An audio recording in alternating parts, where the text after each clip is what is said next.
வீட்டில் ரொம்ப போர் அடிச்சதுன்னா அப்படியே வாய்க்கால் பக்கம் போயிட்டு வாக்கிங்கு கொஞ்சம் ஜாக்கிங்லாம் போகிறது கொஞ்சம் வழக்கம்.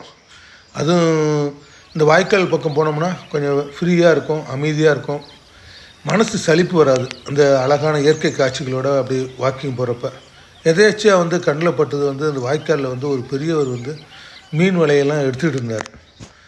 அந்த காலை வேளையில் அந்த ஒரு இயற்கை காட்சிகளுடன் அந்த பெரியவர் வாய்க்காலில் இந்த வலை எடுக்கிறது பார்க்குறதுக்கு அழகாக இருந்தது, சூப்பராக இருந்தது.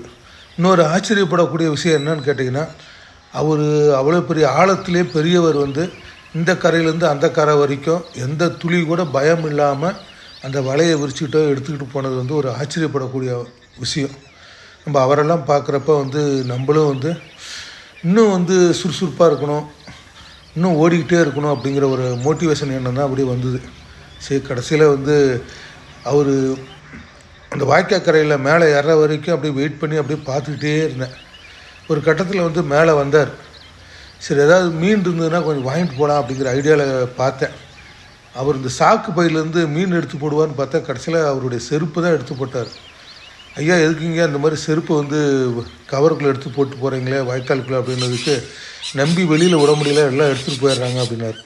சரின்னு சொல்லிட்டு அவர் மீன் விலையை காய வைக்கிறதுக்கோசரம் போய் அந்த சைடு போய் விரித்து அதெல்லாம் காய வச்சுக்கிட்டு இருந்தார். சரி, கொஞ்ச நேரம் அப்படியே வேடிக்கை பார்த்தேன். எனக்கு கடைசியில் அவர் என்ன பண்ணார்னா, இன்றைக்கி மீன் அதிகமாக மாட்டல, 2 மீன் தான் இருக்குது, வீட்டுக்கு கொண்டு போங்கன்னார். எனக்கு அது கொண்டு போக மனசு இல்லை. வாய்க்கால்லையே அப்படியே விட்டுட்டு அப்புறம் அங்கேருந்து வீடு கிளம்பிட்டேன்.